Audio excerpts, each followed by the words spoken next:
Hello everyone, the 316 here with another Marvel Legends review. Here I have the Maximum Series Spider-Man figure. Retails for $49.99. I do believe this is still available on some online retailers, and I'm sure it's making its way to store shelves at some point. But I am glad to have this figure. I have plenty of Spider-Man figures, but I always wanted one that was a McFarlane-esque or style of Spider-Man, and this is that. And as you can see, with the Maximum series, it comes with some new articulation points, a ton of accessories, and generally mostly brand new sculpt. I like the box art. That's pretty nice. Maximum series. You got some poses here. Up top, you got what says Maximum series. If for some reason you're looking for this in store, there's the barcode for you. And then on the back, you can see a very familiar pose if you're at all familiar with Spider-Man comics. But with that being said, let's go ahead and open it up. This is going to take a while. He has a ton of accessories. So I want to start off with the web accessories. I think those ones will be the easiest to show off. So he does come with a stand here, and of course it's got a peg hole. And as you can see, he's got like a little stand for his web accessories. The two that can be fit on there is this, like web grasping one, I would say. Like he shoots it out and he tries to like web someone up. But there's a peg hole in the bottom, and you can, angle that however you like. It's not on a ball joint, it's just on the joint at the bottom here, and then there is the swivel up at the top. You also have this one, which is more like a web blast, I guess. I'm not sure if there's a particular name for this type of thing. It's a very interesting shape, to say the least, but that can also go on the stand. It's a little off center, but it's not too bad. So, if you want to use that stand for web accessories, you can. Or if you want to, you can use one of the alternate heads on there. I might do that. I just think it's kind of funny looking. He also comes with a web shield, similar to Captain America, except, this one's made out of webs. It also does not have a peg on it. It is just the clip. And if you want to put that on easily, I don't recommend putting it on like this. What you want to do is take the hand off, and then push that up, and then put your hand back on. So then he has his web shield there, a la Captain America. And this one, it's really hard to tell, but I think it has some paint to it. Again, very hard to tell, but like I see these little like circular bits, and it looks like there's like a dry brush on top. Again, very hard to tell, from my experience at least. I do like that though, pretty cool. Next up, more web accessories. Get these out of the way. He comes with two different types of web line, one of which is designed for him to hold in one of his hands. It has the frayed end on the edge. And the other here is just a standard, just web. Nothing too interesting, really. That's all of the separate web accessories, but he also has two that are attached to two whipping hands. He also comes with a pair of just regular whipping hands, but these ones specifically have unique effects to them. This one's very similar to like this, whereas this one's more similar to this one. So if you want to have him with those hands on, you could. And of course he comes with some whip hands. This one is very similar to the one with the effect piece on it, but this one is a bit more relaxed with the pinky finger at the very least. So they're not exactly the same, but they're very similar. He of course has fists on the figure. We'll keep those on. He has two grip hands. These ones I believe are identical, mirrored, so those look fine. And then he's got two grip hands as well. Oop, that one just fell. So many accessories with this figure, man. It's ridiculous. But that can easily hold. Trying to make sure I got the right one. Here it is. I kind of wish one of these had a loop on the end so that I could, hang them from the wall like I have my other Spider-Man. But it gives you an idea. You can have that one in the grippy hands. Or rather, holding hands. Or if you really wanted to, you could put the stand in his hand. No reason. Just You could do that. And I already showed off somewhat of this head sculpt, but here is the Peter Parker head sculpt. I don't like this one. I just, it's the eye color for me. It's way too bright. Like, it's a little uncanny valley to me. It's just, if his eyes were a little bit darker, not as yellow, I would like it more. Let's put it on the figure itself. Oh. This head sculpt did not want to come off. But you can stick that on there. Kind of wish he came with just a flesh tone neck you can swap out, but you know, gives you an idea of what Peter's head looks like on this Spider-Man body. And I will do head swaps with this later on in other Spider-Man figures. And obviously I showed off this head sculpt already. This one looks good. Just standard eyes there. And then this one, he's a bit more quizzical. He's more like, what's going on over there? This one doesn't want to go on either. Uh-oh. Oof. If you guys heard that, it made a very creaky sound that I just did not appreciate. Oof. I might have to add some like lubricant to the neck piece there. Yikes.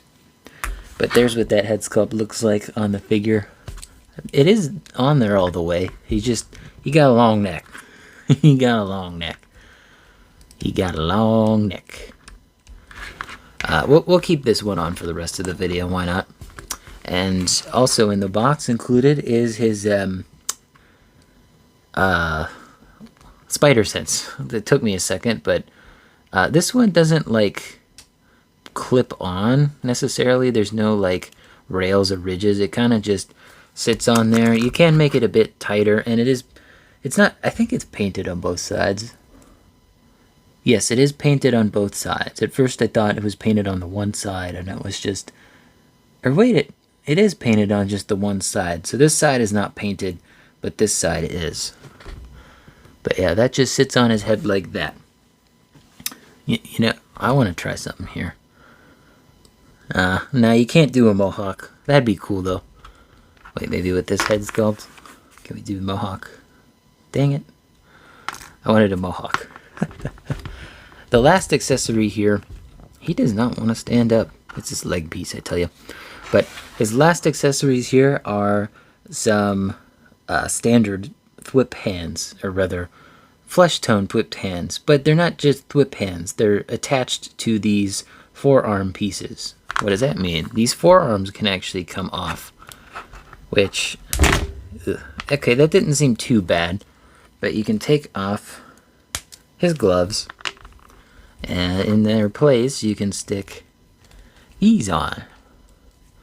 That it didn't click into place. It kind of just force fit on.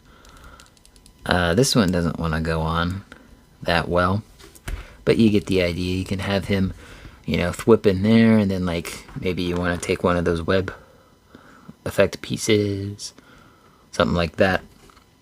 I wonder how he hides those in his suit. Like, you know, it's a very skin tight bodysuit. I wonder how he does it. Anyway, those look cool. I do like those. I do like that he has forearm swivel, just, you know, because of that fact. This is, as I said, a fully newly tooled figure. Get everything to line up. And lastly, before we take a look at the figure proper, let's take a look at this. So at first I thought that the backdrop of the figure was just all white, which I would have been fine with, but this is actually different moments of Spider-Man comics here. I think I see maybe Moon Knight? I can't tell. But I definitely know Spider-Man was, there he is, there's his eyeball. And I think that's Captain Marvel.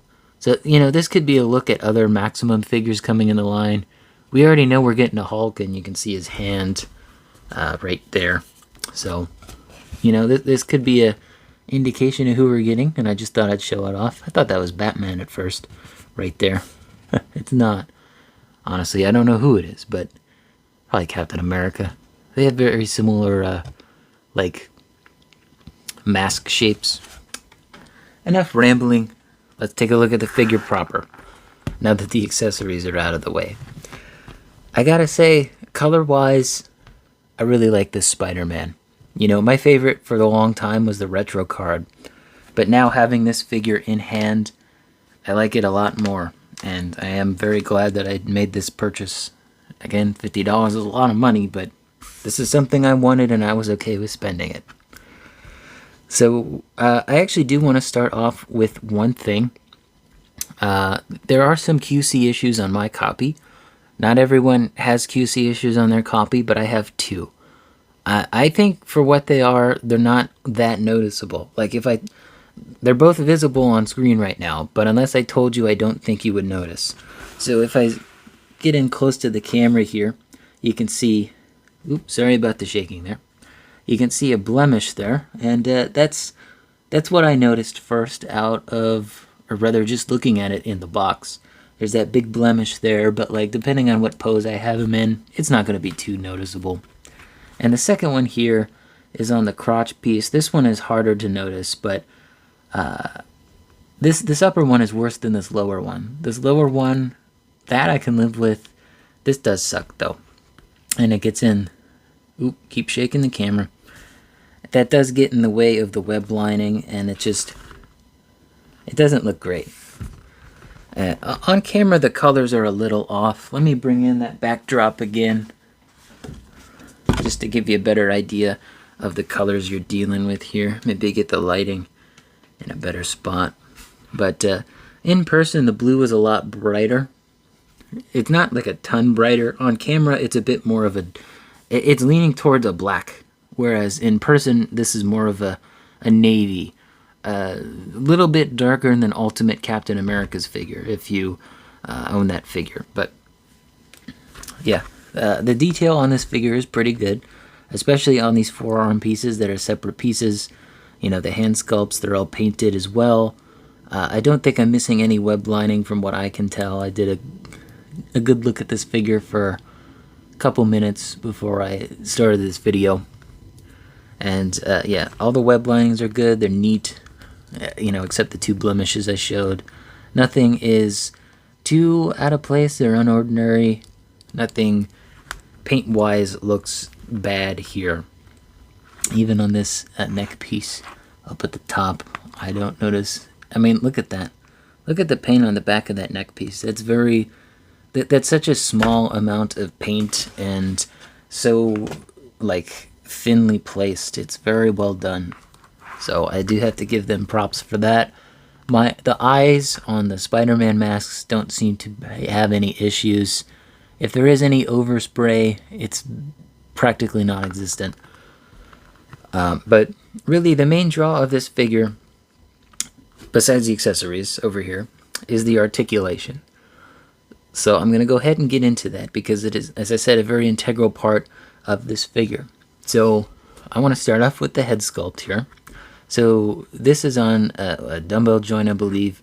There is a ball joint at the base of the neck and then one at the base of the head. Now, as you saw, the head sculpt on mine, it's very stiff. I can't really move this from side to side all that well. I'm more interested to know how the tilt is. So there's practically no tilt on the upper, but on the lower it's pretty good.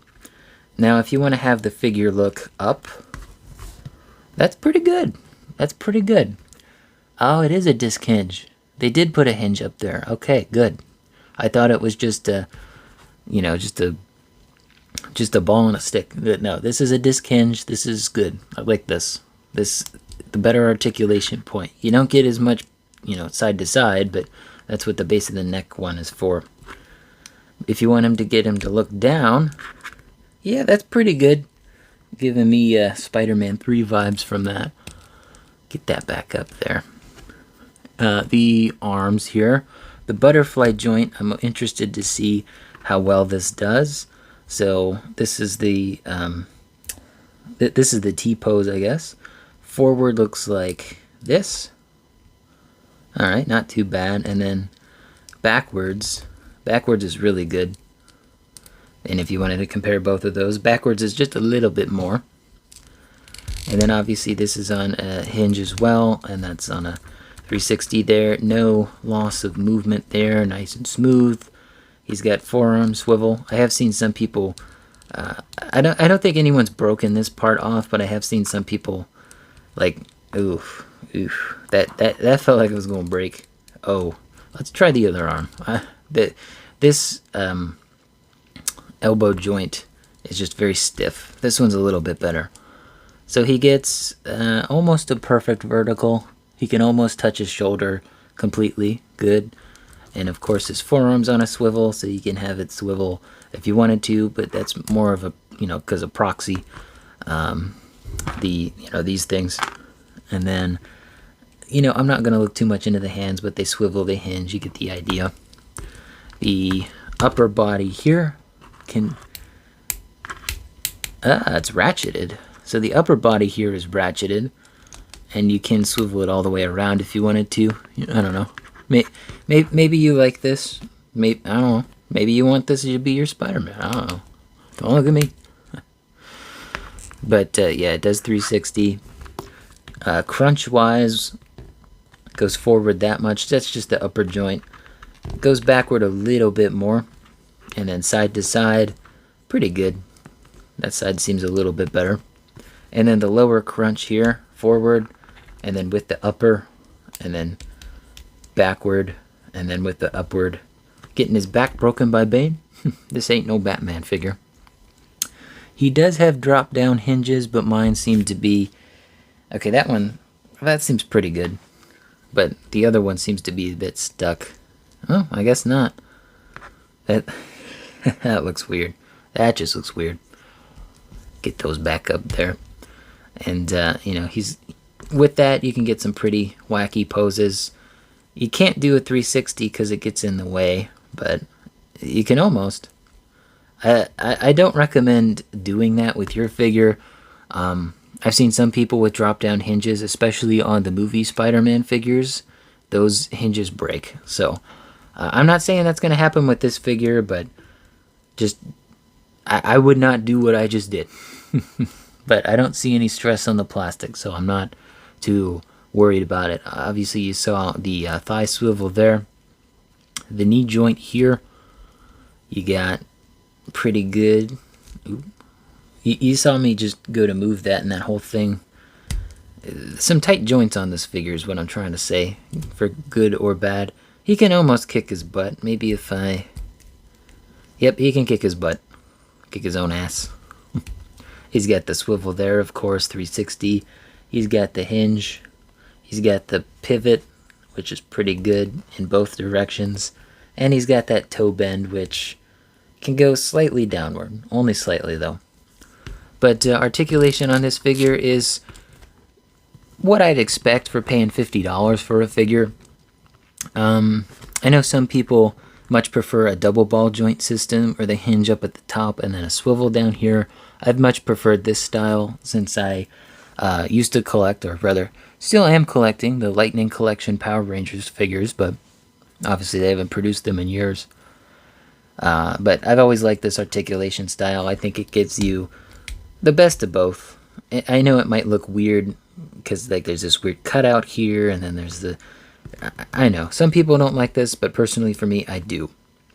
Now, I'm going to go ahead and go into size comparisons, but let's see, what do I want to do here? How do I want to do this?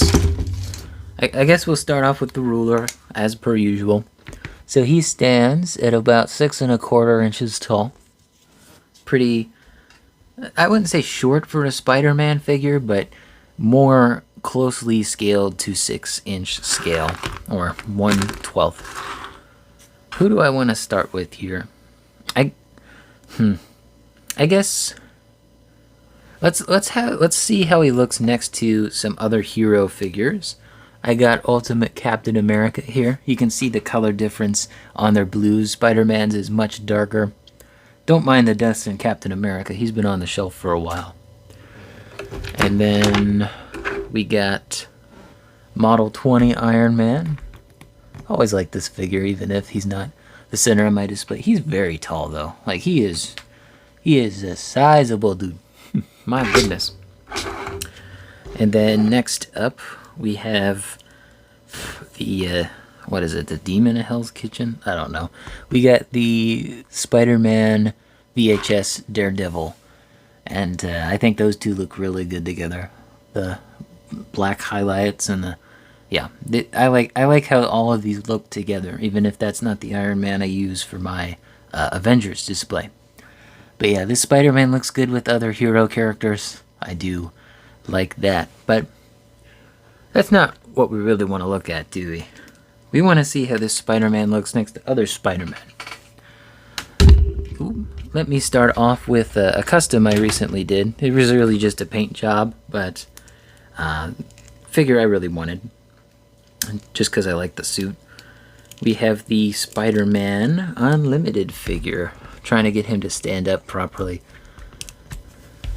There's Spider-Man Unlimited for you.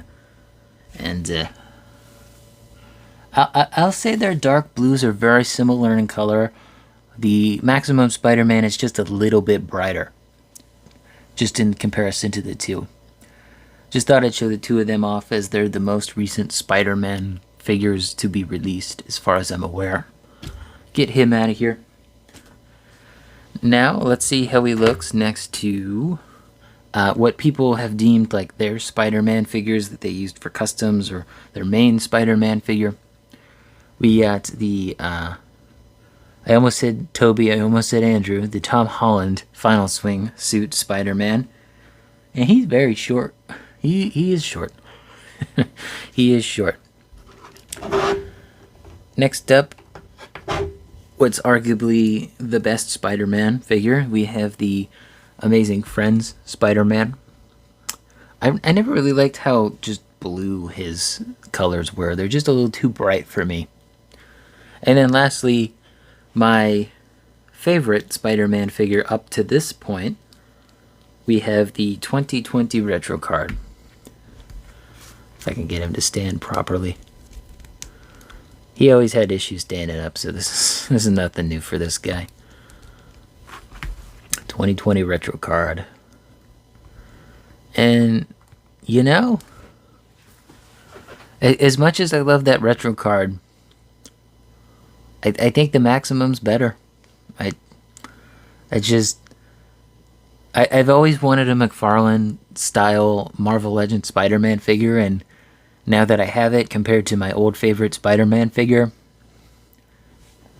this one's a lot better. And I do want to say, I paid about the same amount for both of these, believe it or not. I got him for around $50 on the aftermarket, and I got him for $50 for retail. And obviously, he comes with a ton more of accessories. So, yeah, of course I'm going to say I like the Maximum better, you know, but just having them next to each other, I think, really puts into perspective, you know, with a 5-year difference, the advancements the line has made in that time, even if it's something minimal. You know, we have the pinless joints, we have better body proportions, stuff like that. But I think what's really, like, drawing my eye between these two is the web lines themselves. The sizing of the lines is so much thinner over here. It's so much more impressive to me. Whereas these are much more thicker lines on the right-hand side here, and they're less, they're not as close together. They're more spaced out. And that's not a bad thing. Obviously, they were going for a particular look with the 2020 Retro card, but just, I think it helps put into perspective the pricing, because, you know, this was supposed to be $19.99 at retail. This is $49.99 at retail. So I think just from the paint alone, I understand why this was $50. This is very impressive for what it is. So, is he my favorite Spider-Man now? No, it's the Maximum. I think the Maximum's better. And I don't have Renew Your Vows. I don't really have much interest in getting that figure, but you know, at some point I might, you know, if I see it for a good price, under $40, maybe. But the last thing I really wanted to do here was do some head swaps. So I'm going to start off with some Peter Parker head swaps, and I'm going to get him out of here because he you know what? Let me see if I can do a head swap Ugh, I do not like taking that head off of that body. This looks dumb. He's got a big head. He got a big head. Alright.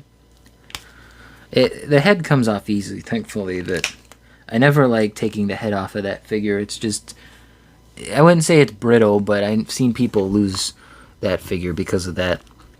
Next up, we have the Amazing Friends figure. Ugh, that one was worse somehow. Alright, well, he's got no neck.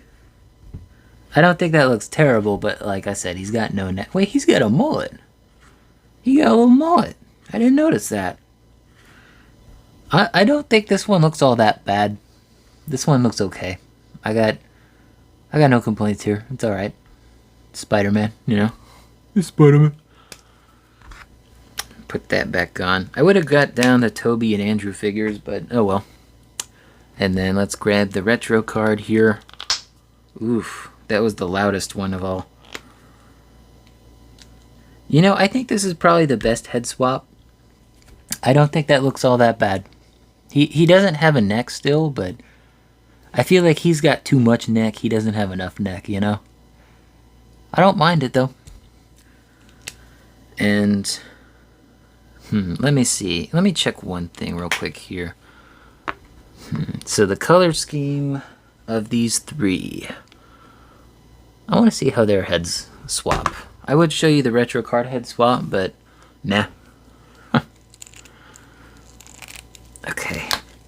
The maximum head sculpts don't like to come off easy, I'll say that much.